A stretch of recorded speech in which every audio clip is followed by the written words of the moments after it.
విషయంలో ఒకరినొకడు గొప్పగా ఎంచుకుని, ఆసక్తి విషయంలో మాంద్యులుగాక, ఆత్మయందు తీవ్రత గలవారై, నిరీక్షణ గలవారై, సంతోషించుచు, శ్రమయందు ఓర్పు గలవారై, ప్రార్థనయందు దేవుడి పరిశుద్ధ వాక్యమును దీవించునుగాక. మన వినికిడిలో ప్రార్థన చేద్దాం.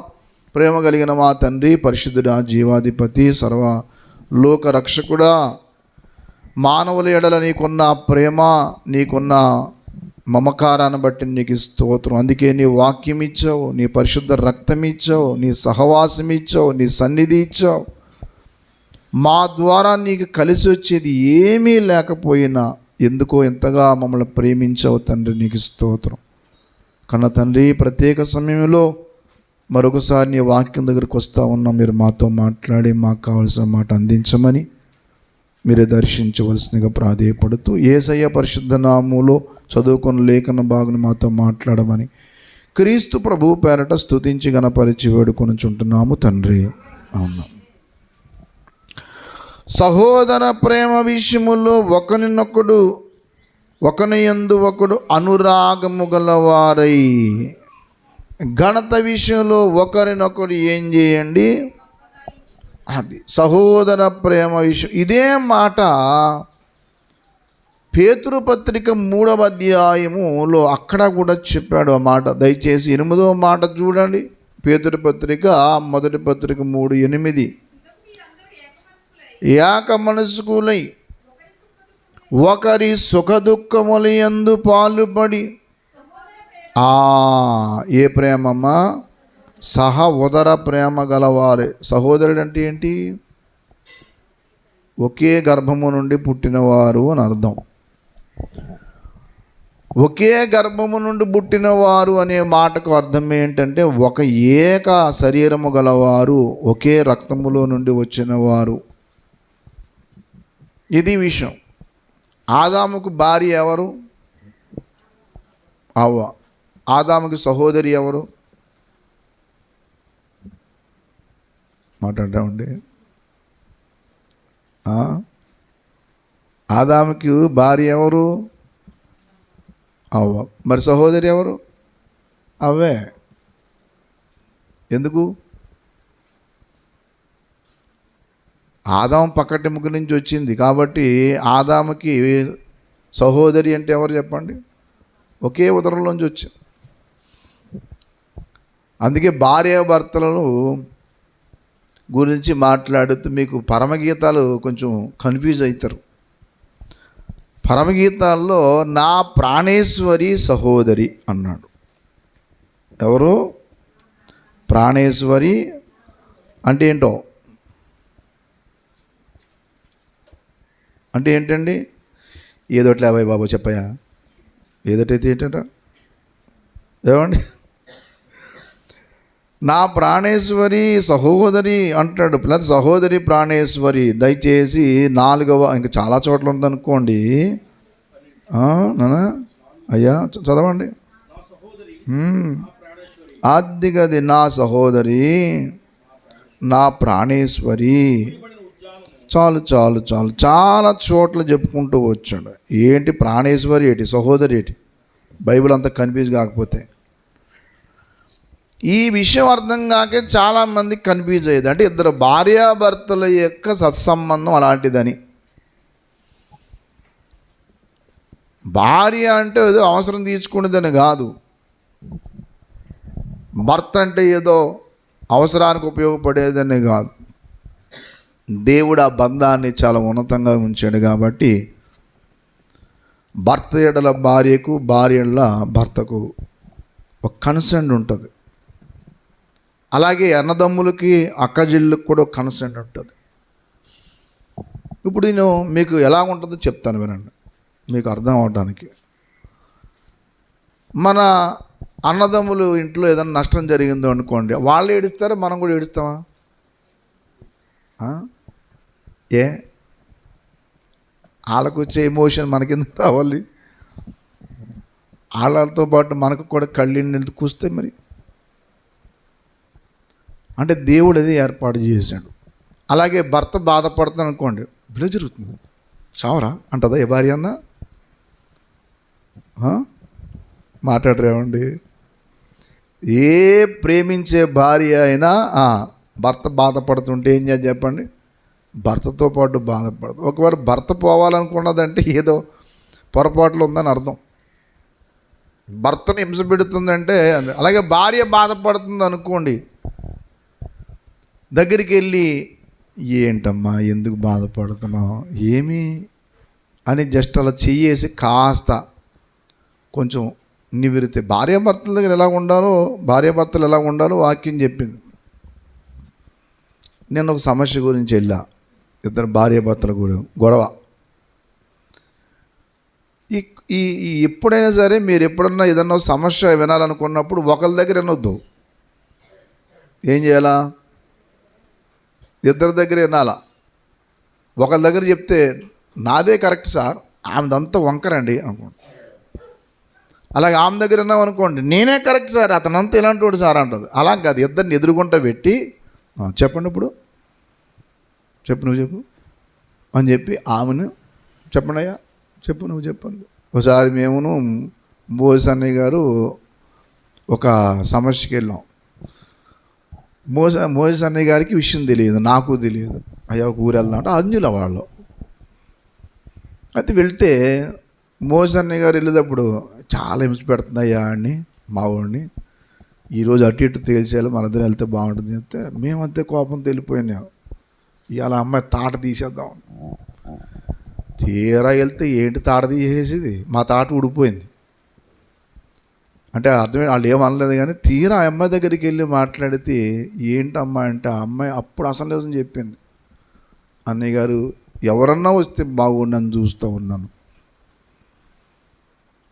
కానీ ఎవ్వరూ పట్టించుకోలేదు, మీరు వచ్చారు అని చెప్పి మోస అన్నయ్య గారిని చూసి చెప్తూ ఉన్నప్పుడు ఈయనకి ఒక్కసారి నాళ్ళు ఇరిగిపోయాయి. వెళ్ళేటప్పటికి మేము ఏంటమ్మా అంటే అతడు ఏ పని చేయవసరం లేదండి, నేను మిషన్ కుట్టుకుంటూ పెంచుకుంటాను, ఇంట్లో ఉంటే చాలు. కానీ ఏం చేస్తున్నాడు తెలుసా, నా ఎదురుగుంటానే ఒక అమ్మాయిని తీసుకొచ్చి ఇంట్లో పెట్టుకుంటే వాళ్ళ అమ్మ నాన్న సపోర్ట్ చేస్తున్నాడు అతనికి. ఇంత హింస పెట్టడమే కాదు, ఇంకా చాలా ఉన్నాయి. అంటే ఈయనకి ఈ విషయాలన్నీ ఏమి తెలియదు. పిల్లల్ని తీసుకెళ్ళిపోయింది, పోనీ వెళ్ళిపోయిన తర్వాత ఎలాగున్నావు ఏంటని పలకరించాలిగా, అది లేదట. అప్పటికే దరిదాపు కొన్ని నెలలు అయ్యింది. పాపం ఇంత తట్టుకోలేక ఇలా జరుగుతుందో వెళ్దామంటే నడండి అన్నాం. మనం ఏదైనా సమస్య ఉంటే ఆగలేం కదా, ఎవరని చెప్తే వెళ్తాం. వెళ్ళిన తర్వాత జాగ్రత్త, నేను సాధారణంగా సమస్య గురించి వెళ్ళాలంటే ఇద్దరిని ఎదుర్కొంటే ఎడితేనే మాట్లాడతాను. వింటే అది ఈ లోపల అవతలోడికి ఫోన్ చేస్తే వాళ్ళ మేనత్ వచ్చింది. వాళ్ళ మేనత్ వచ్చి ఆడపిల్లవమ్మ నువ్వు అడిగమని ఉండాలమ్మా అంటే, అప్పుడు నేనన్నాను, నీ కూతురుకి పెళ్లి చేస్తే ఇలాగే మీ అల్లుడు ఒక ఆమె తీసుకొచ్చి ఇంట్లో పెట్టుకుంటే మరి ఆడపిల్ల కదా అడిగమని ఉండాలని అంటావా అని అడిగాను. మీరెవరు అందరు, నేను ఎవరినో తర్వాత చెప్తాను, నువ్వు ఇలా చేస్తావా అంటే మాట్లాడట్లేదు. నీ మేనల్లు ఎత్తే ఒకటిని నీకు ఇంకో కూతురు ఎత్తుట, నోరు మూసుకో మాడగా అని చెప్పి గట్టికి ఇచ్చేడికి నోరు మూసింది. వెళ్ళిపోయి అవతలోడికి చెప్పింది. ఇప్పుడు తర్వాత దేవుడు ఎలా శిక్ష పెట్టాలో అలా శిక్ష పెట్టాడు. జబ్బు వచ్చి కాలేజీ లాగేసి ఆడికి.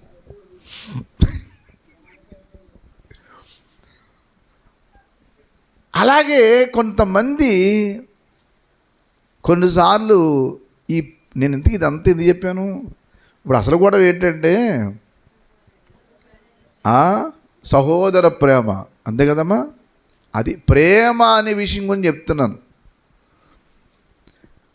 ప్రేమ అనేది ఒకటి ఉంటే ఎప్పుడు ద్రోహ కార్యములు చేయదు. తెలుసా మీకు? మీరు ఒకటి గుర్తుపెట్టుకోండి, ఒకరి పట్ల ఒకరికి ప్రేమ ఉన్నప్పుడు ఒకరికి అన్యాయం చేయడానికి ఒప్పుకోరు. ఇది మర్చిపోకండి ఎప్పుడు. 1 కొరింథీ పత్రిక 13వ అధ్యాయం అందరూ చూడండి, 4 నుంచి చదవండి. చదువు తల్లి. డంబముగా ప్రవర్తింపదు. చదువు తల్లి. అది విషయం. అమర్యాదగా అంటే అర్థం ఏంటి చెప్పండి? ఏంటది?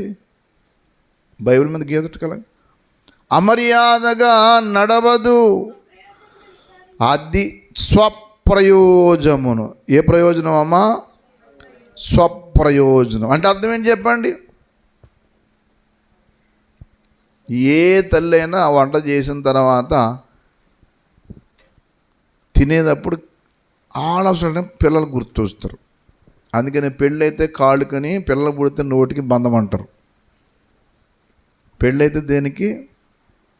కాళ్ళకి. పిల్లలు పుడితే రేపు పొద్దున్న కొడుకో కూతురు రాజేష్ కొడుకు పుడతారు. ఇప్పుడు దాకా ఇద్దరు కలిసి తినేసేది ఆడొత్తడు నుంచమ్మ ఆడొత్తడు నుంచి అంటాడు వీడు. పిల్లలు పుడితేనేమో నోటికి, ఇంకేం చెప్పండి? పెళ్ళైతే కాళ్ళకి బంధం. ఎందుకు? ఇదివరకు ఎక్కడికైనా తిరిగేస్తాం. పెళ్ళి అయిన తర్వాత ఎక్కడ పడితే అక్కడ తిరుగుతా ఉండదు. అమ్మాయికి ఉండదు, అబ్బాయికి ఉండదు. నా ఇష్టం అంటే కుదరదు. ఇక్కడ గుర్తుపెట్టుకోండి, భార్యాభర్తల యొక్క సంబంధము ఎవరిష్టం వాళ్ళది కాదు, ఒకరిష్టం ఒకరి మీద ఆధారపడి ఉంటుంది. ఏమండి, మీకు నచ్చనిది ఏదైనా ఉంటే నేను వదిలేసుకోవాలి. చాలామందికి జబ్బు ఏంటంటే, నీ జీవితం నీది, నా జీవితం నాది. ఎవడరా నువ్వు? ఏంటో జీవితం? పెళ్ళైన తర్వాత నీ విధానం నేర్చుకోవాలా, మార్చుకోవాలి. అప్పుడు దాకా నీ ఇష్టం ఎలాగన్నా ఉన్నావు. పెళ్ళైన తర్వాత నీ ఇష్టం కుదరదు. నీకు ఇష్టం లేకపోయినా అవతల వ్యక్తి యొక్క ఇష్టాన్ని గౌరవించాలి. నువ్వు మార్చుకోవాల్సిందే. మ్యారేజ్ అంటేనే అది. నాకు మాంసం ఇష్టం, ఖచ్చితంగా నేను అదే తింటాను, నువ్వు సత్తా కొడతా నాకెందుకే అనొద్దు. నీకు నచ్చంది వద్దులేమ్మా. ఒక అమ్మాయి చెప్పింది నాకు, ఏమ్మా ఎందుకు వదిలిపోయావు చెప్పు అంటే, అన్నా నేను చెప్తున్నాను, అర్ధరాత్రి వరకు ఫోన్ మాట్లాడతాడు, ఇంక నేను ఉండి ఎందుకు చెప్పు అని అంటే మాట్లాడట్లేదు. పెళ్ళైన తర్వాత నీకు రహస్యాలు ఉండకూడదు. ప్రేమ అంటేదే. వివాహం అయిన తర్వాత నీకు రహస్య జీవితం ఉన్నది అంటే నువ్వు నరకాగ్నికి ప్రయాణం చేస్తున్నావు అని అర్థం. చాలామంది జీవితంలో ప్రేమ అనే మాటకు అర్థం లేకుండా పోయింది. ఇప్పుడు ప్రేమ అంటే ఏంటంటే, ముందు మొట్టమొదట ఎవరు గుర్తొస్తారు? ప్రేమ అని చెప్పి ఇదో దుర్మార్గం అనాల్సి. ప్రేమ అంటే వ్యామోహము కాదు. ప్రేమ అంటే నిస్వార్థము, త్యాగము, ఏమండి సహాయము, ఇన్నున్నాయి, అందులో ఉన్నాయి. ఆ 13వ అధ్యాయంలో ఉన్నాయి. ప్రేమ దీర్ఘకాలము సహించును, దయ చూపించును, మత్సరపడదు, డంబముగా ప్రవర్తించదు, ఉప్పొంగదు, మరి అమర్యాదగా నడవదు, స్వప్రయోజనం విచారించుకోదు, త్వరగా కోపడదు. అంటే కోపడదని కాదు, అక్కడ అనవసర విషయాలు ఉండదని, అపకారమును మనసులో ఉంచుకొనదు, దుర్నీతి విషయమే సంతోషపడక అన్నిటినీ తాళుకొనును, అన్నిటినీ నమ్మును, అన్నిటినీ నిరీక్షించును, అన్నిటినీ ఓర్చును. అద్దిగది. ఇన్ని లక్షణాలు ఉన్నాయి.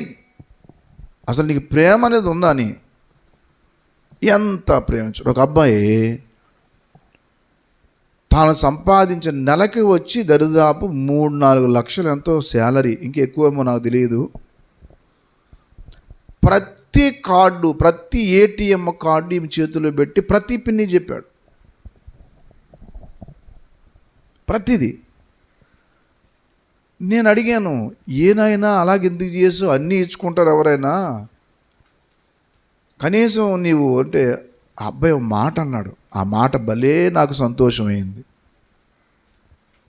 అయ్యా, నేను నా భార్య నా కుటుంబం అనుకుంటాను కానీ ఇంత మోసం చేస్తుంది అనుకుంటానా? ఇన్ని లక్షల రూపాయలు తీసి వేరే వాడికి ఇస్తుందని నేను ఊహించుకుంటానా చెప్పండి?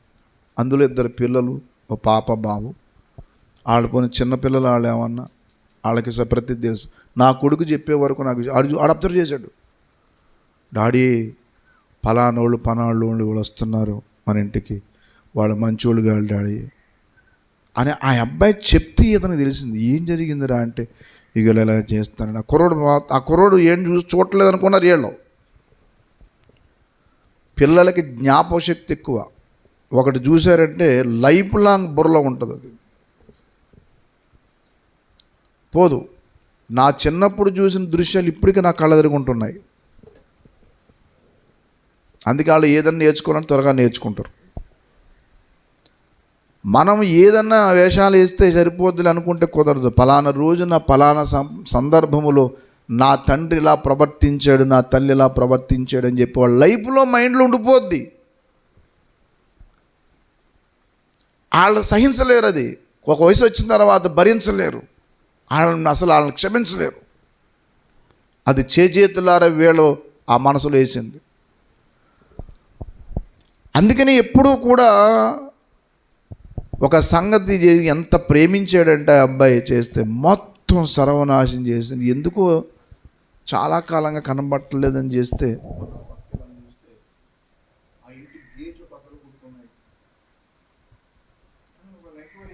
ఏం జరిగింది, ఏంటంత మంచిది, దరిదాపులు పోట్లు నారైపోయింది, ఏంటి చీకటిగా ఉంటుంది, ఏంటి జరిగితే అప్పుడు జరిగిన విషయం అంతా చెప్పారు. దరిదాపు కొన్ని లక్షల రూపాయలు, 30 లక్షల పైనే తీసి వేరే వాళ్ళకి ఇచ్చేది. 50 కాసుల బంగారం వేరే వాళ్ళకి ఇచ్చేసిందండి. ఎంత బాధ అయిందంటే, ఇదా ప్రేమ? పోనీ దేవుడు వాక్యం తెలియని వాళ్ళ అంటే ఒక పెద్ద సంఘానికి వెళ్తారు, ఓ సంఘానికి వెళ్ళి అక్కడ మళ్ళీ చేస్తాం. ఆ సంఘంలోనే ఎంత దారుణం అండి. గాలించి చూడరా మేలైనది, నీలోన ఉన్నదా ప్రేమన్నది. గాలించి చూడరా మేలైనది, నీలోనే ఉన్నదా ప్రేమన్నది. దేవదూతల భాషలు దేనికి, కరుణలేని నీ కఠిన ముఖానికి. డంబమెరగదు ఉప్పొంగని ప్రేమది, గాలించి చూడరా మేలైనది, నీలోనే ఉన్నదా ప్రేమన్నది. దేవుని ఎడల మనకి ప్రేమ భాగమేనండి. మనకి ఖచ్చితంగా ఉండవలసిన కొన్ని ప్రేమలు ఉన్నాయి. అందులో మొదట దేవుని ఎడల ప్రేమ. 18వ కీర్తన మొదటి మాట చూడండి దయచేసి, అందరూ చూడండి. 18వ కీర్తన మొదటి మాట, 18వ కీర్తన మొదటి మాట. యెహోవా నా బలమా, దేవునికి స్తోత్రం కలుగును గాక, నేను నిన్ను ప్రేమించుచు ఉన్నాను. యెహోవా నా బలమా, ఏంటమ్మా? ఎస్, నేను నిన్ను ప్రేమిస్తున్నాను తండ్రి. ఎందుకు తెలుసా? నువ్వు నన్ను ప్రేమించావు, నా బలము నువ్వు, నేను నిన్ను ప్రేమిస్తూ ఉన్నాను. అలాగనే నేను 119వ కీర్తన 119వ కీర్తనలో ఇంకో మాట చెప్పాడు, వాక్యము ఎడల ప్రేమ. ఏ ప్రేమ చెప్పండి? మొదలు దేవుని ఎడల ప్రేమ, రెండవది వాక్యము ఎడల, దాని ఆశ అనే మాటలో చెప్తాడు. 74 చూడండమ్మా. నీ వాక్యం మీద నేను ఆశ పెట్టుకొని ఉన్నాను. దేవునికి స్తోత్రం. వాక్యం మీద ఏం పెట్టుకున్నాడంట? అది అంటే అంత ప్రేమించాడు. వాక్యము మీద ప్రేమ. అలాగే మూడవ ప్రేమ ఉంది. మూడవ ప్రేమ ఏంటంటే మందిరం మీద ప్రేమ. దేని మీద ప్రేమ?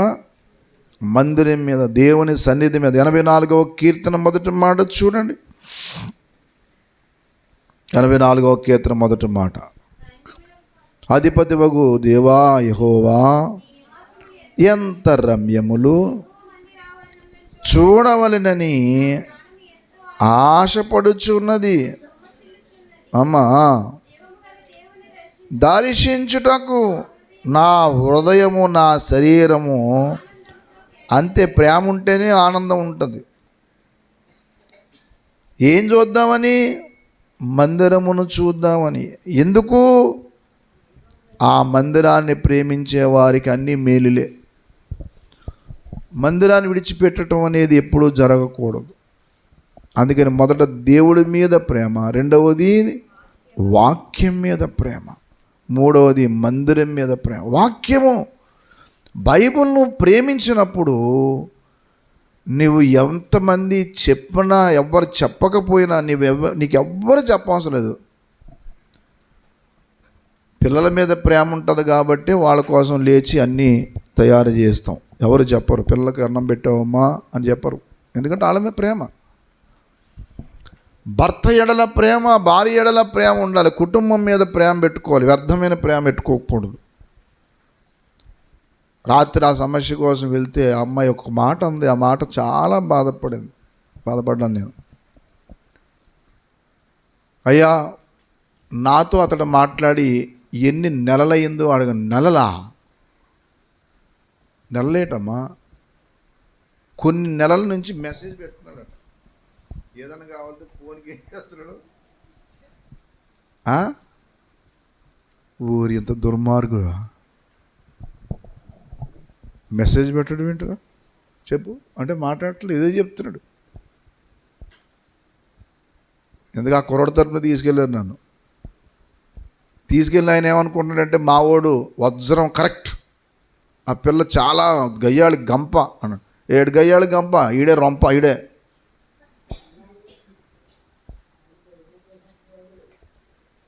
చాలామంది చేసే పొరపాటు ఏంటంటే ఇది, కొంతమందికి గయ్యాళితనం ఉంటుంది.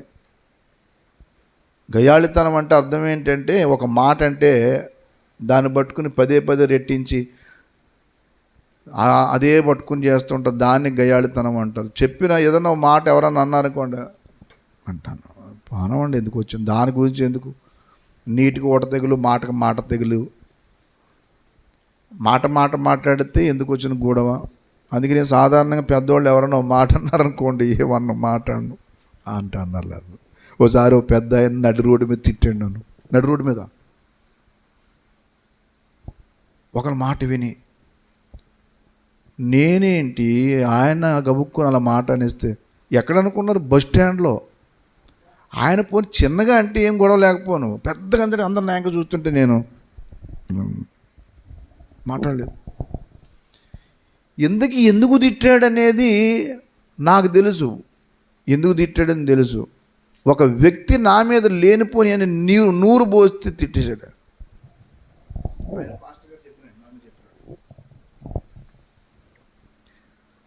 చాలా బాధపడ్డాను. వాళ్ళందరూ నాకు చూస్తుంటే ఎంత ఫీల్ అయిపోయాను. సాధారణంగా తిట్టినందుకు ఫీల్ అవ్వం, కానీ ఎవరైనా చూస్తే ఫీల్ అవుతాం. అప్పుడు 10 సంవత్సరాలు దాటింది. ఈ 10 ఏళ్ళలో నేను ఆయనతో మాట్లాడటం మాలేదు. మళ్ళీ ఆయన అలాగ అన్నాడు కదా, నేను ఫోన్ చేసి అంకుల్ గారు ఎలా ఉన్నారు, బాగున్నారా అంటుండేవాడు మధ్యలో. ఎక్కడైనా కనబడితే వందనాలండి అయ్యా, బాగున్నారా, బాగున్నా. ఒకరోజు అసలు విషయం తెలిసింది, ఆయనకే తెలిసింది. ఏమన్నాడు తెలుసు ఆయన? 10 సంవత్సరాల తర్వాత నా చేయబట్టుకుని, బాబు నిన్ను పలానా రోజున పలానా చోట ప్లేసు ఆ రోజు చెప్పి నేను నిష్కారణంగా ఒక ఆయన మాట విని నిన్ను గబుక్కుని అనేసాను. ఎంత బాధపడ్డావో నాకు తెలియదు, కానీ నేను అతని మాట విన్నాను. ఇప్పుడు ఆయనకి ఈయనకి విరోధం వచ్చింది. ఇప్పుడు తెలిసింది అసలు విషయం. 10 సంవత్సరాలు అయిన తర్వాత ఆయన ఏం చేశాడంటే, పొరపాటు అయిందండి ఆయన. నేనేం చేశానంటే, నాకు అది గుర్తుంది, నాకు తెలుసు అది. కానీ నేనేమన్నా తెలుసా, మీరు అలా అన్నారా అండి, ఏమో నాకు అసలు గుర్తులేదు. ఇప్పుడు ఆయన మాట అన్నాడు, ఇప్పుడు నాకు ఏంటి పోయింది? ఎందుకంటే అనవసరంగా పెట్టుకోవటం. తగ్గించుకోవటం అన్నంత ఉత్తమం కూడా తనను తాను తగ్గించుకున్నవాడు హెచ్చింపబడతాడు. మీరు ఎవరైనా కావచ్చు, ఒక పెద్ద వ్యక్తి నిజంగా ఉన్నదన్న దాన్ని గురించి మనల్ని అన్నా, ఒకవేళ ఏమీ లేకపోయినా అన్నా సరే నోరు మౌనంగా ఉండండి. దేవానికి స్తోత్రం. మళ్ళీ సమయం వచ్చినప్పుడు అడిగేస్తాం అని అనవద్దు. అంకుల్ గారు బాగున్నారా, కొన్ని టీ తాగుతారా అన్నాడు. వాక్యంలో అదే అన్నాడు, కీడుకు ప్రతి కీడు అయినను దూషణకు ప్రతి దూషణ. పేతురు పత్రిక 1వ పత్రిక ఇందాక చదివిందే. సహోదర ప్రేమ గలవారును 8 నుంచి చదవండి, ఇప్పుడు కంటిన్యూ చేయండి, ఈసారి చదవాలా. కరుణాచిత్తులు, సహోదర ప్రేమ గలవారును. కరుణాచిత్తులు అంటే అమ్మా చిత్తములో కరుణ అంటే ఆలోచనలో అని చదవాల. వినయ మనస్కులై, దేవునికి స్తోత్రం కలుగునుగాక. ఏ మనస్కులు? వినయం. Obedience is better than sacrifice. విధేయత త్యాగము కంటే గొప్పది. పెద్దవాళ్ళు ఏదైనా ఒక సలహా చెప్పారు, విను. పెద్దవాళ్ళు ఎవరన్నా గబుకున్న మాట్లాడారు, లోబడు, విను. నీకు పెద్ద ఏదో తెలిసినట్టు మాట్లాడక, అది నాకు హెచ్చరికే అనుకో, అది నా మేలుకే అనుకో, దీవించబడతావు. లేదంటే లేనిపోని నష్టాలు పాలవుతావు. చదవండి. కరుణాచిత్తులను వినయ మనస్కులునై ఆశీర్వాదమునకు, చదవండి అందరు చూడన్నమాట, ఆశీర్వాదమునకు వారసులవుటకు మీరు పిలువబడితే గనుక కీడుకు ప్రతి కీడు అయినను దూషణకు ప్రతి దూషణ అయినను చేయక దీవించుడి. చదువు తల్లి. అమ్మ చదవాలి. చెడ్డ దానిని పలకకుండా, నాలుకను కపటపు మాటలు చెప్పకుండా తన పెదవులను కాచుకొనవలెను. అతడు కీడు నుండి తొలగి మేలు చేయవలెను. సమాధానం వెదకి, దేవునికి స్తోత్రం కలుగునుగాక. ఏం చేయాలి చెప్పండి? సమాధానం వెదకి దానిని వెంటాడవలెను.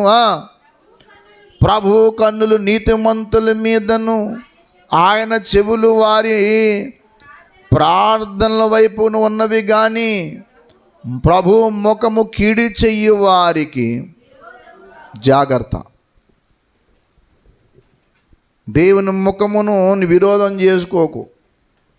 నోటు మాటలు క్రియలు చేసి దేవుడికి వ్యతిరేకంగా ఎప్పుడు నడవకు. ఎవరు నీకు విరోధమైనా పర్లేదు, అనవసరంగా దేవుణ్ణి విరోధం చేసుకునే పాపాన్ని మూటగొట్టుకునే కాఠిన్యం తెచ్చుకోకు. ప్రేమ కలిగి జీవించడం నేర్చుకో. అందుకనే దేవుణ్ణి ప్రేమించు, వాక్యమును ప్రేమించు, మందిరాన్ని ప్రేమించు. మూడవది నీ కుటుంబాన్ని ప్రేమించు. కుటుంబ ప్రేమ అంటాం దీన్ని. ఏంటి చెప్పండి? కుటుంబ ప్రేమ. నీ భర్త ఎడల నీకు అమితమైన ప్రేమ ఉండాలి. భార్య ఎడల నీకు అంతే ప్రేమ ఉండాలి. మీరు అన్యత భావించకండి. కోపం వచ్చింది అనుకోండి, మీరు ఎవరు కోపపడరో అలాంటి వాళ్ళు కాదు. మీరు చాలా సౌమ్యులు, మీకు కోపం అంటేనే తెలియదు. మీరు అలాంటి వాళ్ళు కాదు అనుకోండి. ఒకవేళ కోపం వచ్చింది, భర్త ఎడలో భార్యలో కోపం వచ్చింది అని మీరు, అంటే మిమ్మల్ని కాదండి అనుకోండి. అసలు ఎప్పుడన్నా అంటే మీరు అలాంటి కోపిస్టులు, గొడవిస్టులు, దెబ్బలాటిస్టులు కాదు. మీరు చాలా సౌమ్యులు, వజ్రాలు మీరు అందరూ. కాబట్టి మిమ్మల్ని అంటున్నా అనుకోకండి. ఒకవేళ ఎప్పుడైనా కోపం వచ్చింది అనుకోండి, ఉదయం కోపం వచ్చింది, సాయంకాలం ఏం చేయాలి చెప్పండి? నీ మంచం నీది, నా మంచం నా కంచం నాది, నీ కంచం నీది. నీ చెప్పులు లేదా నీ గ్లాసు నీది, నా గ్లాసు నాది, నా కంచం నాది, నీ కంచం నాది, నీది ఆ రూము, నాది ఈ రూము, నీ బట్టలు నువ్వు ఉతుక్కో, నా బట్టలు నేను ఉతుక్కుంటాను, మీ నాకు సంబంధం లేదు అని అంటారా? అనొచ్చా? అంటారు కదా, అనొచ్చా? పొరపాటును కూడా. జీవితములో కోపతాపాలు కుటుంబానికి రాకపోతే కోడికి కుక్కలకు రావు. ఆ కుక్కలు కూడా ఒక్కోసారి భయం దెబ్బలాడుకుని మళ్ళీ మామూలుగా కలిపి తింటాయి. అయ్యే బెటరు. ఈ కుక్కలే ఉంటాయి. ఏ కుక్కలో? మనిషి కుక్కలు. వీళ్ళ దుర్మార్గులు అని మీరు కాదు. ఎంత దుర్మార్గులు అంటే ఆ కుక్కల కన్నా హీనం. కోపం మామూలుగానే వచ్చింది, వెంటనే అక్కడితో ఏం చేయాలంటే నీకు నిజంగా ప్రేమ ఉన్నప్పుడు అన్నం తింటావా అమ్మాయి అంట అనగానే తింటాం. ఆడవాళ్ళు ఏమంటారంటే అన్నం తింటాం, తింటాం. మనం తినకపోతే ఎవరికి కావాలి, మేము ఊడిపోతే ఎవరికి కావాలి, నా సాగు నేను చెప్తానులేమండి అంటే మీది ఎక్కడ గొడవరా నాయన, నేను ఏమన్నా అని ఏం చేయాలంటే గబగబా 4 ముద్దలు కలిపి ఏం చేయాలంటే సర్లే కానీ కోపపడదు నోటి పడు అని చెప్పి నోట్లో ఏం చేయాలి చెప్పండి, గబవా 4 ముద్దలు ఏం చేయాలి, కూరేలేదు. నోరిప్పి తిట్టేటప్పటికి నోరిప్పి దానికి ఇంకో ముద్ద పెట్టుకో అని మాట రాదు. ఇంకా నిజమైన భర్త ఆ పని చేయాలి. అలాగే భార్య కూడా సేమ్ పరిస్థితి. ఒక్కోసారి భర్తలో ఎలా ఉంటారంటే ముఖం అంతా తల పెట్టుకుని ఆవతం దగ్గర పెట్టుకుంటారు. ఏమంటే అలా ఉన్నారు, అది కాదండి ఉన్నారంటారు. ఆ ముఖంతో అది అలా ఈ వస్తువు తీసి ఎక్కడ పెట్టింది మళ్ళీ ఎక్కడ పెడతాడు, మళ్ళీ ఇదే వస్తువు తీసి మళ్ళీ ఎక్కడ, ఎందుకు అసలు విషయం ఏంటో అర్థం కాదు. అప్పుడు ఏం చేయాలని అంటే ఓహో ఈ అయ్యగారికి ఏదో మొత్తం ఉందన్నమాట అని చెప్పి పెద్దోళ్ళు ఎవరన్నా ఉంటే టెక్నిక్లు వాడేవారు. పెద్దోళ్ళు ఉంటే అమ్మాయి చూడు అబ్బాయి ఏదో కొంచెం అని వాళ్ళకి తెలిసి విషయం. అందుకే పెద్ద తలకాయ లేకపోతే ఏనుగు తలకాయ తెచ్చుకోమన్నారు, ఇదు తలకాయ తెచ్చుకోమన్నారు. అంటే అర్థం ఏంటనంటే వీళ్ళకి తెలుస్తుంది, ఓహో కొన్ని రోజుల నుంచి వీళ్ళు సరిగా సంబంధాలు లేవన్నమాట వీళ్ళకి అని. సరే కానీ అమ్మాయి నువ్వు త్వరగా వెళ్ళిపో, నువ్వు పడుకుని నేను పనులు చేసుకుంటాను కానీ మీరు వెళ్ళండి అని ఆ రీతిగా టెక్నిక్ వాడేవారు. అందుకే ఇదివరకు గొడవ సెటిల్ చేయాలనుకున్న వాళ్ళు ఏం చేసేవారంటే అలా చేసి గొడవ సెటిల్మెంటు పొద్దున్న చేసేవారు కాదు, సాయంకాలం చేసి చీకటి అయిపోయిన తర్వాత చీకటి అయిపోయింది కదా, రాత్రి అయిపోయింది కదా, ఇప్పుడేం వెళ్తాం పొద్దున్న వెళ్దామనండి పడుకోండి అనేవారు. అంతే, ఆ రాత్రితో మొత్తం కథం. ఈ తెలివి అనేది పెద్దవాళ్ళకు ఉండేది, దేవుని వాక్యంలో కూడా ఉంది. దేవునికి స్తోత్రం కలుగునుగాక. మీరు బైబిల్ బాగా చదవండి. వాక్యములో ఎప్పుడూ కూడా కోప్పడమని లేదు, చాలా ప్రమాదం అది. మీరు కొన్ని 3 వచనాలు చదవండి సరిపోద్దు. ఆ 3 మైండ్లో పెట్టుకోండి. కీర్తనా గ్రంథము 37వ కీర్తన 7వ చరణం చూడండి. 37వ కీర్తన 7, 8 చూడండి. కోపం మానము చదవండి. కోపం మానకము, ఆగ్రహం విడిచిపెట్టకము అనుందా? ఏముంది? కోపం మానము, ఆగ్రహం విడిచిపెట్టు, వ్యసన పడకు. అంతే. కోపం ఎక్కువైపోతే వ్యసనం అయిపోద్ది, అది అలవాటు అయిపోద్ది. నీకు చెత్తంతా పెట్టుకోకు. ప్రేమతో ప్రపంచాన్ని జయించవచ్చు, కక్షతో ఏది సాధించలేవు. కోపపడము అనలేదు, కోపపడకండి. వాక్యంలో ఇంకో మాట ఏం చెప్పాడు తెలుసా? కోపం అందరిలో ఉండదట. కోపము కూడా అందరిలో ఇల్లు కట్టుకోదంటది, కొంతమందిలో ఇల్లు కట్టుకుంటుందంటది, మంచి మేడ కట్టుకుంటుందంట. చూడండి ప్రసంగి 7వ అధ్యాయము 9వ మాట. ప్రసంగి 7:9. ఆత్రపడి కోపపడవద్దు, బుద్ధిహీనుల అంతరింద్రియములయందు. అంత పెద్ద ఏసీ రూమ్ కట్టుకుంటుంది. ఎక్కడ చెప్పండి? బుద్ధిహీనుల అంతరింద్రియములయందు అంటే మనసులో సుఖ నివాసము చేయను అంటే ఏంటి చెప్పండి? చక్కగా ఏసీ వేసుకుని రగ్గు కప్పుకొని లోపల కూర్చుంటా అంటే అర్థం ఏంటంటే మళ్ళీ ఏసీ ఆగిపోగానే మళ్ళీ ఏం చేస్తుంది, బయటికి వస్తుంది అనమాట. ఒక్కొక్క పిల్లకి చచ్చిపోతుంది, పాటలు పాడుతూ అని చేస్తుంది. ఇంట్లోకి వెళ్ళేటప్పటికి ఉంటుంది ఆమె తడాకు చూడాలా, మీరు కాదు, వేరే పిల్లలు, మన చర్చల పిల్లలు కాదు. ఆమెకు నచ్చిన కూర, ఆమెకు నచ్చిన విషయాలన్నీ ఉండాలి. పోలే అమ్మ ఏదోటి లేవే, ఏదోటి ఉంది కదా, దేవుడు ఇచ్చాడు కదా, ప్రార్థన చేసుకుని తింటాను, అంతేగాని ఆ కూర ఈ కూర లేకపోతే అది ఇదని ఏముంటుంది, ప్రభు ఇచ్చాడు చాలు. ఏ రోజున కూడా నీలో కోపం సుఖనివాసం చేసినట్టే బుద్ధిహీనుడు, నువ్వు బుద్ధిహీనురాలు అన్నాడు. యాకోబు పత్రిక మొదటి పత్రిక 19వ అధ్యాయము అక్కడ ఇంకో మాట చెప్పాడు. మీ కోపానికి సంబంధించిన రుచులను రాసుకోండి. యాకోబు పత్రిక 1:19 తల్లి చదువునానా. నా ప్రియ సహోదరులారా, మీరు ఈ సంగతిని ఎరుగుదురు గనుక చదువునానా. ప్రతి మనుషుడు వినుటకు వేగిరపడువాడును, అద్దిగది నాటనాడుటకు నిదానించువాడును. అది అసలు విషయం. నిదానమే ప్రధానము అని లారీలు వెనకాల రాస్తారు. ఎప్పుడైనా చదివారా? అంటే వెనకాల కోపడి మీదకి వచ్చేస్తాడని. కోపించుటకు ఏం చేయాలి? నిదానము. ఇప్పుడు దీనివల్ల ఏమైనా ప్రయోజనమా? ఇప్పుడు కోపడి కొంతమంది అన్నం తినకుండా పడుకుంటారు. నిద్ర వస్తుందా? నాకు చెప్పండి. మీరు కోపడి తిండి మానేసిన వాళ్ళు ఇక్కడ ఉన్నారని నేను అంటలేదు, కానీ ఉండరు అనుకోండి. ఉండరు అనుకోండి. పోనీ కోపడి అన్నం మానేస్తారు, పడుకుంటారా? నిద్ర వస్తుందా? నిద్ర రాదు. అంటే ఎలా చెప్పారు మీరు? మనకు అనుభవం ఉంది. కోపడి తిండి మానేసి పడుకున్న వాడికి నిద్ర ఎందుకు వస్తుందండి? ఏం రాదు. ఎప్పుడు లేచి పక్క వచ్చి ఏమండి అన్నం తినండి అంటది, చూద్దాం. మా అమ్మ వచ్చి పక్క వచ్చి లేకమ్మ అన్నం తిని అంటది, అప్పుడు చూస్తాను అని వీళ్ళు ఏం చేస్తారంటే తినకుండా ఉంటారు. మళ్ళీ వాళ్ళు వచ్చి మళ్ళీ బతిమాలితే తింటారని. నాకేమనిపిస్తుంది అంటే అది పర్లేదు కొంచెం. గుర్రానికి కాలితే ఒట్టిగడ్డి తింటుందంట. అంటే గుర్రం ఒట్టిగడ్డి తిందో, గుర్రానికి బాగా ఆకలిస్తే ఎండుగడ్డి తింటుందట. అది కోప్పడి ఏం చేస్తావు? ఆరోగ్యం చెడగొట్టుకోవడం తప్ప.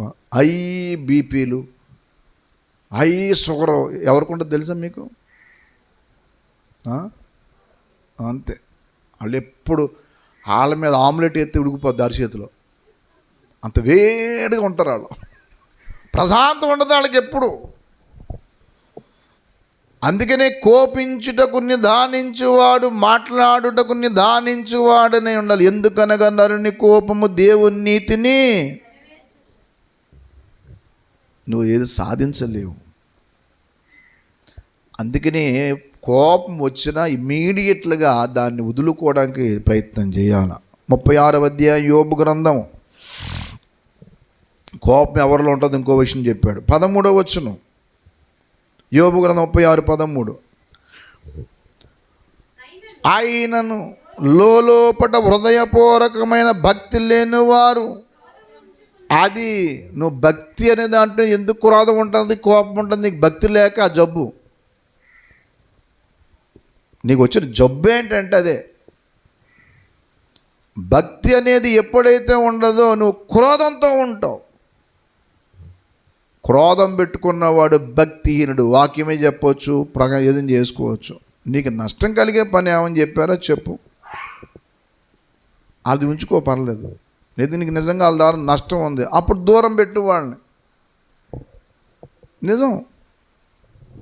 నేను కొంతమంది దూరం పెట్టాను. ఎందుకు అనుకున్నారు మీరు అనొచ్చు.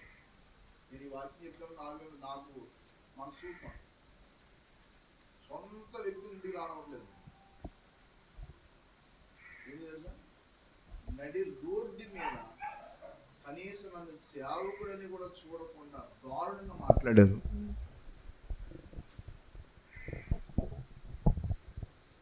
నన్ను ఇంకో రీతిగా చూడడం అవసరం లేదు. పోనీ ఒక సేవకుడిని అనే స్థానంలో ఉన్నాను కదా, అదన్నా గుర్తుపెట్టుకోరు కదా. అది మర్చిపోయి ఇష్టం వచ్చినట్టు మాట్లాడేటప్పటికి ఏం మాట్లాడలేదు. అవునా, ఇంకా అయింది చూద్దాం అని చెప్పేసి కట్ చేశాను. మామూలు ఘోరం కాదు. నీకు అంత తీవ్రమైన నష్టం ఏదన్నా జరిగింది ఎవరి ద్వారా అనుకో, అప్పుడు చేయదు. అంతేగాని నీకు ఏమి అన్యాయం చేయని వారితో ఎందుకు అంత నీకు క్రోధం? అన్యాయం జరిగితే చేసుకోవచ్చు. ఎంత ప్రేమగల వ్యక్తులను ఎందుకు దూరం చేసుకోవటం? ఎప్పుడు అనవసరమైన విషయాలు. తప్పు చేస్తే భయపడు. తప్పు చేయనంత కాలం కోపాలు పెట్టుకుని తాపాలు పెట్టుకుని ఇప్పుడు. అందుకని సహోదర ప్రేమ గలవారే, ఒకని యందు ఒకరు ఏం చేయండి, అనురాగం. ఏముండాలి చెప్పండి, అనురాగం. ఇద్దరు భార్యాభర్తల మధ్య ప్రేమ ఎలా ఉండాలని అంటే, వాళ్ళ మధ్యలో ఏదొచ్చినా మమ్మల్ని ఎవరు ఏం చేయలేరు. రాత్రి ఆ గొడవలో చెప్పాను, 30 సంవత్సరాలు అయింది నాయనా మా వివాహం ఇప్పటికీ, కానీ ఈ 30 ఏళ్లలో నన్ను విడిచి ఆమె కానీ, ఆమె విడిచి నేను కానీ ఎప్పుడు ఎక్కడికి వెళ్ళలేదు. నిజం చెప్తున్నాను. ఈ పాశ్రమ గారికి నాకు ఏ ఆస్తులు లేవు. మరి మీరిద్దరు ఎప్పుడు కోప్పడలేదండి? కోప్పడకపోవటం ఏంటి, మామూలు కోపం కాదు మళ్ళీ నాది. మాస్టర్ గారు ప్రశాంతంగా వాక్యం చెప్తున్నారు, ఏ కోపం లేదు అనుకుని పొరపాటు పడ్డారు కనుక మీరు. నా కోపానికి ఆమె కాబట్టి తట్టుకుంది కానీ ఇంకొక ఆమె అయితే ఉండదు. అంత కోపిస్తుండే. కానీ చిత్రం ఏంటి తెలుసా, ఎంత కోపం వచ్చినా ఏం చేసినా ఏనాడు ఆమె నన్ను విడిచి పొరపాటున గుమ్మానికి బయటకు వెళ్ళలేదు. అలాగని చెప్పి నేను వెళ్ళలేదు. ఎన్ని సంవత్సరాలు వినండి పిల్లలందరూ గుర్తుపెట్టుకోండి, 30 సంవత్సరాల్లో ఏ రోజున కోపం వస్తే మళ్ళీ మామూలే. నేను దగ్గరికి వెళ్ళి కోపం వస్తే ఎందుకు చెప్పాను కదా, అన్నం కలిపెట్టడం, సరే బాగా తింది కానీ చెప్పి నేను కలిపెట్టు. కుటుంబ జీవితం అనేది దేవుడు ఇచ్చింది తెలుసా మీకు. జీవం అనే కృపావరంలో మీరిద్దరు పాలిభాగస్తులు, ఇది మర్చిపోకండి. భార్యాభర్తలు ఇద్దరు పాలిభాగస్తులు. పేతురుపత్రిక మొదటి పత్రిక 3:7 ఉంది ఆ మాట చూడండి. పేతురుపత్రిక మొదటి పత్రిక 3:7 అటువలే పురుషులారా జీవమనే కృపావరములో ఉన్నారని ఎరిగి ఘటమని భార్యను తన్ని, ఏముంది,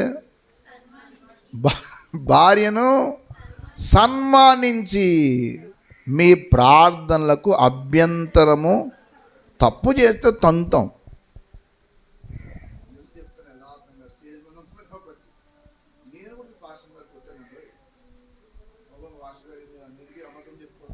ఒక సందర్భంలో ఒకే ఒక్కసారి, మళ్ళీ కాదు, ఆ ఒకసారి తర్వాత నాకే బాధ అయింది, ఏంటి ఇలా ప్రవర్తించి ఛ అని చెప్పి మళ్ళీ ఆమె పట్టుకుని తప్పు అయిపోయింది అని చెప్పి మళ్ళీ చెప్పి పొరపాటు ఒక్కసారి జరిగింది. కాబట్టి జీవితంలో ఏదన్నా ఒక సంగతి జరిగిందనుకోండి, జీవమనే కృపావరములో మీరిద్దరు ఏంటి, పాలి భాగస్తులు, సన్మానించి మీ ప్రార్థనలకు అభ్యంతరము కలగకుండుటకు వాళ్ళతో మీరు ఏం చేయండి, కాపురం అన్నాడు, ఇండైరెక్ట్గా చెప్పాడు. సంసార జీవితాన్ని గురించి చెప్పుకుంటూ వచ్చాడు. ఎక్కువ రోజులు ఎడబాటు మంచిది కాదు మీకు అనేది అక్కడ వాస్తవం. భక్తి జీవితానికి కుటుంబ జీవితం అనేది చాలా ముఖ్యము. కుటుంబం లేని భక్తిని ఊహించుకోవద్దు ఎప్పుడు. కొంతమంది నేను పెళ్లి చేసుకోను, నాకు పెళ్ళి వద్దు అంటే మరి కుక్కలా తిరుగుతావు వీధులంట. పెళ్ళొద్దేట్రా, వివాహం చేసుకోవాలి, అందులో మంచి భక్తిలో ఉండి చేసుకోవాలి, ఒక స్థిరపడి చేసుకోవాలి. ఇంకా నీవు ఎవరి మీద ఆధారపడకుండా నేను కష్టపడి నా కుటుంబాన్ని నేను చూసుకోగలను అన్నది స్థాయి వచ్చిన తర్వాత చేసుకోవాలి. అందుకని కుక్కలాగా రోడ్డు మీద ఏ కుక్కతో పడితే ఆ కుక్క అన్నట్టు ఉండకూడదు. స్థిరపడి ముందు భక్తి జీవితంలో ఎలా పెళ్లి చేసుకోవాలో 128వ కీర్తనలో చెప్పాడు. యెహోవా యందు భయభక్తులు కలిగి ఆయన త్రోవల యందు నడుచు వారందరూ ధన్యులు. నిశ్చయముగా నీవు నీ చేతుల కష్టార్జితాన్ని, ముందు దేవుడు, తర్వాత ఉద్యోగం, తర్వాత 3వ మాట నీ లోగిట నీ భార్య ద్రాక్షావల్లి. ఎప్పుడు నీవు దేవుని భయభక్తులు కలిగి ఉన్నప్పుడు నీ భార్య ఫలించు, నీకు దేవుడు ఉద్యోగం ఇస్తాడు, నీ చేతులు కష్టార్జితం. తర్వాత ఏమిస్తాడు? భార్యని ఇస్తాడు. తర్వాత ఏమిస్తాడు? పిల్లలు. నీ పిల్లలు నీ భోజన బల్ల చుట్టూ ఆల్చేసిన కుక్కల్లాగా ఉందరు అన్నాడా? ఒలీవ మొక్కలు.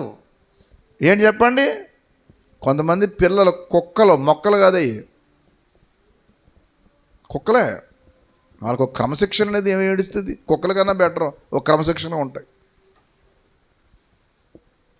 మా ఇంట్లో ఉడత ఒకటి ఉంది, ఇప్పుడు ఇంట్లో లేదు, బయటికి వెళ్ళిపోయింది. అది ఇదివరకు ఇంట్లో పడుకుంటుందా, దానికి ఎందుకు ఇప్పుడు ఇల్లు నచ్చలే, బయటికి వెళ్ళిపోయింది. కానీ దానికి క్రమశిక్షణ చెప్తాను వినండి, నాకే ఆశ్చర్యం అవుతుంది. ఒక జంతువుని ప్రేమతో పెంచితే ఎంత క్రమంగా ఉంటాయా అనిపిస్తుంది.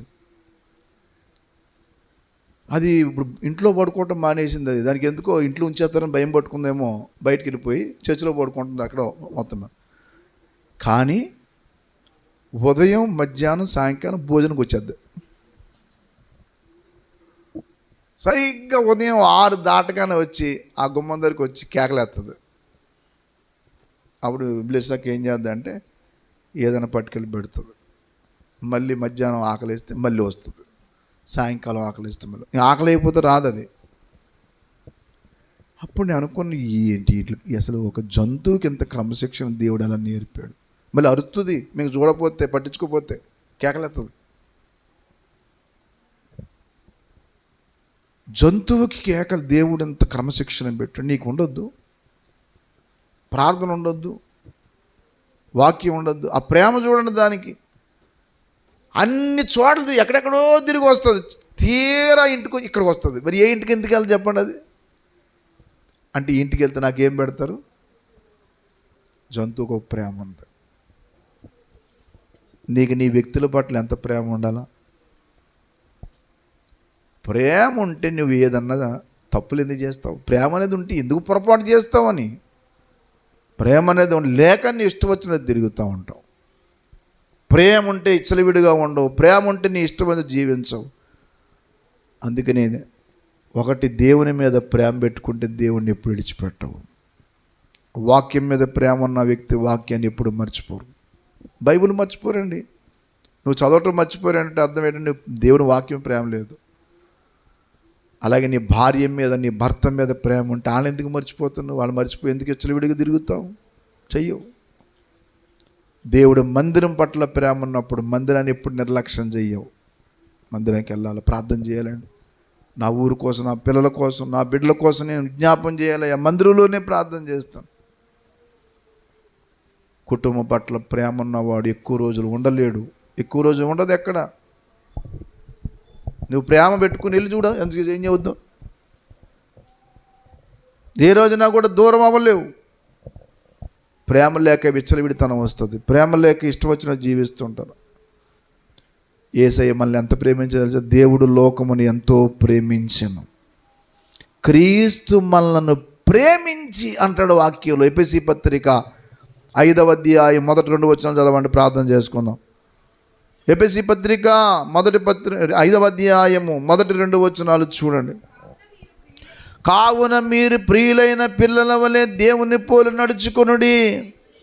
దేవునికి స్తోత్రం కలుగునుగాక. క్రీస్తు మిమ్మును ప్రేమించి మీరు పరిమళ వాసనగా ఉండుటకు మీ కొరకు తన్ను తాను బలిగాను అర్పణముగాను. ఎంత ప్రేమ అండి ఆయనకి. నీకోసం ఎందుకు చనిపోడు తెలుసా? నా కోసం చనిపోడు తెలుసా? ఆయన that is his love, his affection. దేవుని యొక్క ప్రేమ, యేసయ్య ప్రేమ ఎంతో మధురం, పాపిని కరుణించే ప్రేమ. యేసయ్య ప్రేమ ఎంతో మధురం, పాపిని కరుణించే ప్రేమ. తన ప్రాణమునిచ్చి కాపాడునులే, తన రెక్కల క్రింద దాచునులే. తన ప్రాణమునిచ్చి కాపాడునులే, తన రెక్కల క్రింద దాచునులే. యేసయ్య ప్రేమ ఎంతో మధురం, పాపిని కరుణించే ప్రేమ. క్రీస్తు మనల్ని ప్రేమించి పరిమళ వాసనగా ఉండుటకు తను తాను మన కొరకు ఎలా అర్పించుకున్నాడు? బలిగాను అర్పణముగా. అలాగునని మీరును ప్రేమ కలిగి ఉందన్నమాట. చూడండి, ప్రేమ కలిగి నీ తల్లిని నువ్వు ప్రేమించు. తల్లి పట్ల ఎప్పుడు కక్ష పెట్టుకోకు. ఓ మాట అంటే అంది, నీ అత్తగారిని ప్రేమించు. పెద్ద ఆమె తెలుసో తెలియకో ఓ మాట అంది, ప్రేమించు. నీ తండ్రిని ప్రేమించు. నీ తండ్రిని నిన్ను కాకపోతే ఏమన్నా అంటాడు? నీ అన్నదమ్ములను ప్రేమించు. ప్రేమ లేకుండా ఏదో సంపాదించుకుందాం అనుకోండి, పనికి మాలిన ఇప్పుడే దుర్బుద్ధులన్నీ వచ్చాయి. ఆస్తులు, అంతస్తులు, ఎవరికి ఏ సహాయం చేయకపోవటం, ఏమీ ఉపకారం లేకపోవడం. ఎందుకు వచ్చిందని వరదలు వచ్చాయి. ఏం పట్టుకెళ్తారు చెప్పండి? ప్రేమే శాశ్వతం. అమ్మ ఎడల తల్లి ఎడలికి ఎంత ప్రేమ ఉండాలంటే, నీ తల్లి నిన్ను అనకపోతే ఏమంటుంది? ఒక అత్త నీకు తల్లితో సమానం, ఒక తండ్రి, ఒక మామ నీకు తండ్రితో సమానం, అన్నదమ్ములు. ఈ ప్రేమ అనేది నీకుంటే ఉంటుంది. సంఘం పట్ల ప్రేమ ఉండాలి. చివరి మాట చెప్తున్నాను, church is our family. Church అంటే గోడలు కాదు, సంఘములో ఉన్న ప్రతి వారి పట్ల కన్సర్న్ ఉండాల. అక్క ఎలా ఉన్నారు? ఎలా ఉన్నారమ్మా? ఏ రీతిగా చాలా కాలమైంది, ఏమి ఎందుకు రావట్లేదు, ఏం జరిగింది? ఒకరి పట్ల ఒకరు ప్రేమ కలిగి అనురాగరహితులు ఎప్పుడు కావద్దు. ఎప్పుడు అనురాగరహితులుగా ఉండకండి, అనురాగం గలవారే ఉండండి. నీ కుటుంబానికి ఎంత దగ్గర ఉండాలంటే, నువ్వు ప్రతి క్షణము నీ ఫ్యామిలీ, ప్రతి క్షణము నీ దేవుడు, ప్రతి క్షణము వాక్యం. ప్రేమ ఉన్నవాడు దేవుణ్ణి కలిగిన వాడు. మీరు ఇంటికి వెళ్ళిన తర్వాత నేను ఎంత ఎక్కువ విస్తారంగా చెప్పేంత అవకాశం ఇప్పుడు లేదు, సమయం లేదు కాబట్టి యోహాను రాసిన మొదటి పత్రిక అంతా చదవండి. యోహాను రాసిన మొదటి పత్రిక ఉంటే మీకు తెలుస్తుంది. యోహాను రాసిన మొదటి పత్రిక మీరు చదివితే మీకు ఈ విషయం అర్థమవుతుంది. దేవుని పిల్లలారా, దైవ సన్నిధిలో ఈ లోకంలో ప్రేమే ప్రపంచాన్ని జయించింది. ప్రేమ యేసయ్య ప్రాణం పెట్టడానికి కారణమైంది. నీకోసం దేవుడిచ్చిన ఇదొక పత్రిక, ప్రేమ పత్రిక. దేవుడు ప్రేమతోనే బైబిల్ ఇచ్చాడు, ప్రేమతో ప్రాణం ఇచ్చాడు. నువ్వు యేసయ్యని ప్రేమించు. అవసరమైతే ఒక ఆత్మ కోసం కొన్ని రోజులు ఉపవాసం ఉండి నీ కడుపు కట్టుకో. ఒక పాపిని రక్షణలో నడిపించడానికి యేసయ్య ఎంత త్యాగం చేసినప్పుడు నీ కుటుంబం కోసం ఏ త్యాగం అన్నా చెయ్యి.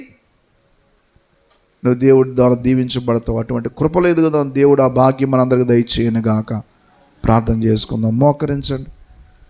దేవా, నాలో కాఠిన్యం ఏర్పడుతుంది, నాలో ప్రేమ రాహిత్యం ఉంది, కఠినరాలని కఠినాత్ముని ప్రభువా, నాలో ప్రేమ లేని జీవితం జీవిస్తున్నాను. నీ ప్రేమ ఎంతో గొప్పది తండ్రి. అటువంటి ప్రేమ చేత నన్ను ప్రేమించి నా కోసం బలిగాను అర్పణగా అర్పించుకున్నావు. నేను ఎంత త్యాగం చేయాలో నాకు నేర్పించు. నీ ప్రేమ లేని జీవితం నాకు వద్దు నాయనా. నా కుటుంబం పట్ల నేను బాధ్యతారాహిత్యంతో ఉన్నానేమో. నా కుటుంబంలో ప్రేమ తక్కువైపోయింది, పరుకోదైనా కనబడటం లేదు. నా తల్లిని, నా కలిగిన నా బంధువర్గాన్ని ప్రేమించే తత్వం ఇవ్వండి. లోకాన్ని విడిచిపెట్టిన తర్వాత అక్రమం విస్తరించుట చేత అనేకుల ప్రేమ చల్లారిపోతున్న రోజుల్లో ఉన్నావు. ఒక నువ్వు ఆ స్థితిలో ఉండకు, ఆ దారిలో నువ్వు వెళ్ళకు. అక్రమం విస్తరించే జీవితాన్ని, అక్రమమైన జీవితం నేర్చుకోకు. ప్రేమ చల్లారిపోయి క్రూరత్వం నీలో బయలుదేరుతుంది. యేసయ్య ప్రేమ కలిగి ఉండు. దేవుడు నిన్ను కనికరించి దీవించి గొప్ప స్థానంలో పెడతాడు.